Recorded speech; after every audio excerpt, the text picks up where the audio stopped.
Hey, my guest, Roger Tulsis, will be at a seminar, a conference in July. I want to give you some information on that, because if you are interested in this subject matter, you definitely want to attend this. July 12th and 13th. It's in Davis, California. July 12th, 13th, Davis, California. And there is a website for you to take a look at. It's controlledamerica.com, www.controlledamerica.com. Take a look at that. And again, his conference, he will be at July 12th and 13th in Davis, California. Hey, the website for Roger Tulsis, by the way, is bugsweeps.com. It's linked up on coasttocoastam.com, so if you're up there, you've probably already taken a look at his website and some of the things he does in the field of electronic countermeasure security around the country. Roger, I know your clientele, it's proprietary, but can you relay a few stories for us on some of the things you've done and why they called you when they did? I'd love to hear a few of these. Oh, yeah, okay. You know, by the way, I was going to say that if we're going to end up talking about these biochips, which is, I thought, where we're going to Yeah, we're going to go there next. That if they go to bugsweeps.com, if they click on the box on the main page that says electronic harassment, it'll take you to the pages that will not only show you the latest biochips, but will give you the links to the specifications. So, in other words, there's a NASA chip that's on there right now that you can click and go there and see all the specifications for that particular one. So if you go to the website, you can link up. And, of course, as we discuss these harassment things, all these pages have pictures associated with some of the things we're going to talk about. Great. Yeah, as far as the stories go, let me tell you a good story. There's this goes way back to around 1973 or so. I got a call from a private investigator over in Las Vegas. And I don't know whether you were going to Vegas back in the 70s, but at that time, the mob was running Las Vegas, and it was a terrific place. I mean, they took at the tables, but, the shows were free, and, darn near free. Oh, well, that's true. And it was safe there, too. Yeah, and the drinks were free, and the food was, terrific, and everything was great. And so anyway, this investigator over in Las Vegas, he didn't like any of the sweepers over there. So he called me up, and we made a contact. He said, come on over, because I want you to sweep this executive office in this major hotel on the Strip. So I said, hey, terrific, great. So I got there, and the nice thing about it, he was kind of an old-time investigator, and I was only about 25 years old. Oh, you've been in this a long time. Yeah, I started in 73. Jack Willis, my attorney at the time, had some criminal cases. I was doing other kinds of electronics. I was actually building recording studio equipment at the time. Really? Okay. Yeah. Anyway, he had some criminal cases he was doing, and his defendants actually paid for my first equipment because they were worried about the phones being tapped at the loft. Okay. Yeah. So anyway, getting back to Vegas, I arrived there and meet this old-time investigator, and he gave me some of the best advice I ever got. He said, you know something? I know you haven't done business with these kind of people before, he said, but this is what I want you to know. Just don't tell them any that you can do something that you can't do.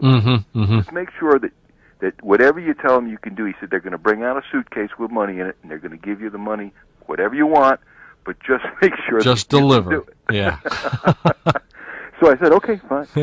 So we come in the night before because I'm working on a Saturday when the office isn't that busy. Right. And so we check in Friday night, had a girlfriend with me at the time, and they gave us a terrific room, a comp room, and a jacuzzi in it and all that. Oh, man, you thought you were in heaven. Oh, it was great. And they brought all my equipment up from the truck, and everything was sitting there, and I'm having some complimentary champagne, and I'm sitting there saying to myself, I don't feel right about this room. After you've been in this business for a while, you get a feeling about a room, So I said, I'm going to check the room out. So I busted out all my equipment, and within 2 hours I had myself 3 microphones and a couple other devices. I had about 4 devices totally. I had cut microphones out of the ventilators. Oh, my gosh. The whole room was just totally wired. So I didn't say anything about it, and the next morning the investigator comes over, and he takes me upstairs to meet the big guy, This is, one of these guys from New York. And I go in there, and he holds his hand out to shake his hand with me. I had the bugs in my hand. I just put them right in his hand. And he looks down at him, and he starts laughing. He says, you're good. Ah, they were testing you, weren't they, Roger? Well, the nice part about it is that the story spread around Vegas. Yeah. and I got a lot of work after that. That's incredible. Yeah, but I've always taken this man's advice, and it has definitely been the way to go. You don't want to ever, in this business, tell people that you can do something you can't do. My gosh, and you've worked for all of them, haven't you?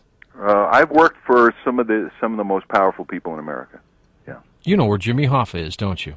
Well, you know something? I had to ask you that because I was the last reporter in Detroit to see him in 1975. You were? Yes, sir. No kidding. Absolutely. No kidding. But I'll tell you one better, that my mom dated Jimmy Hoffa. You're kidding. Now, in New York City, my mom and her family owned some bars over there, and she actually went out on a date with him. She didn't care for him, from what I understand, and that was the only date, but she did go out with him. If you go on our website, though, there's a wonderful old article about Bernard Spindell. Okay. And he was a sweeper back and he was Jimmy Hoffa's sweeper.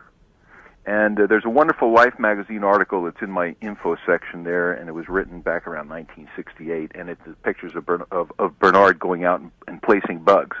We've got the whole article there. But anyway, he was the sweeper, and there's some very funny stories when you read Bernard Spindell's book about how he used to, bust all the federal bugs.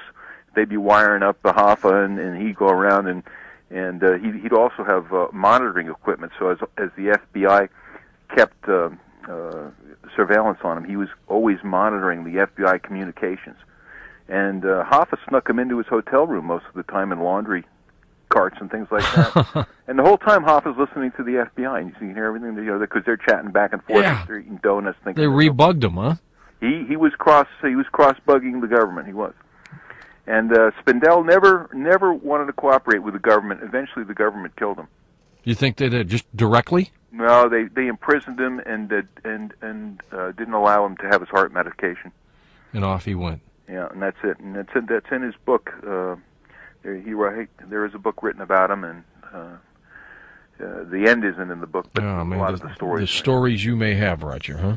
Well, I do. I've got a lot of stories. Let me tell you one more story that's this is the power of bugging equipment. I had a friend of mine, and this is 20 years ago. I had a friend of mine that built these things. And he had a client that I introduced him to. And this guy was a big real estate guy. So he brought a briefcase into this bug building friend of mine. He said, I want you to build a bug into my briefcase, a microphone transmitting system, and I want you to build me a little receiver that I can put in my pocket with a little earpiece. So my friend built him this thing. I think he was charging $1,500. So this guy took this bugged briefcase, and he went to New York City to close a deal on a $100 million building. And he went up into the real estate offices of the people that were selling the building in Manhattan. He sat down in their own meeting room, opened his briefcase, and he put an offer on the table for the building for $100 million. He said, gentlemen, that's my offer. I'm going to go down the hall, call my Los Angeles office. Why don't you talk the offer over and see if we've got a deal? He goes down the hall, goes into the bathroom, gets in the bathroom stall, takes out the receiver, puts it in his ear, and he hears these guys say, well, let's counter with $125 million, but if he doesn't take it, let's go with $100. I love it. So the guy closes the deal for $100 million. He comes back 2 weeks later to see my friend. He tells my friend, you saved me $25 million. And my friend says, you know something? I didn't charge you enough for that suitcase. That's right. Yeah. That's a great story. That is a true story. $25 million for a $1,500 bug. That is great. This equipment, Roger, must be incredible. Do they really have, like, a little tiny automatic fly with a little camera on it, or is that all James Bondy-and stuff? Well, the only thing I can tell you is this, and this is really interesting. If you look at all these pop-ups that are coming on the Internet, every time you're on the Internet, there's a pop-up for one of these small covert cameras. Yeah. They're actually pretty small, and they got little transmitters in them, and they're 2.4 gig, and they will transmit for a fair distance. It depends on how thick your walls are, but heck, they really will go some ways. The interesting thing is I've got a friend of mine that's in that business selling these things, and he is selling 16,000 units a month. 16,000? One distributor selling these devices. Now consider that he's only one distributor.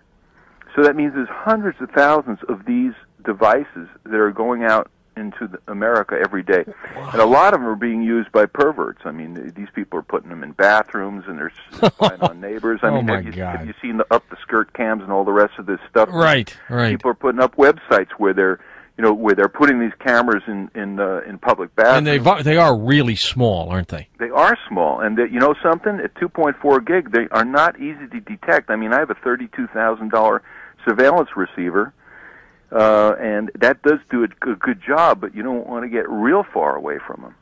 And the naked eye probably would not find these things. Well, if you go to my website, you'll see that they're already prepackaged in about 6 or 7 different things. They got them in radios, they got them in VCRs, they got them in exit signs, they got them in computer speakers, they got them in pencil sharpeners. You can buy these things prepackaged, ready to go.